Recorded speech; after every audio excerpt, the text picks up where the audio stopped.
Kin ci kek din yayi zaki da yawa ko? Kaman fanki. Fanki ne dole ne.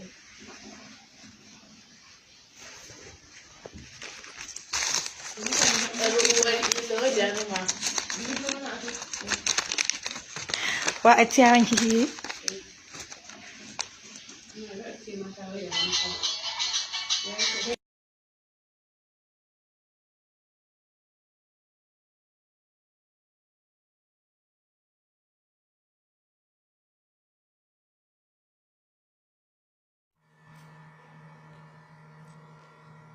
Mutane da dama sun bayyana ra'ayoyinsu akan wannan al'amari, yayin da wasu suke ganin cewa ai jaruma Maryam Yahaya bata san ma ana ɗaukar wannan bidiyo ba.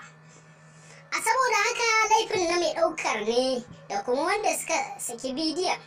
Ko menene manufarsu akan hakan? Allah ne kaɗai masani. A gefe guda kuma wasu gani suke ba ma jarumar bace a jikin wannan bidiyo. Yayin da waɗansu kuma ke ganin sakaci ne na jaruma Maryam Yahaya da har aka yi mata wannan bidiyo a cikin irin wannan yanayi ba tare ma da ta sani ba. To Allah ya kyauta.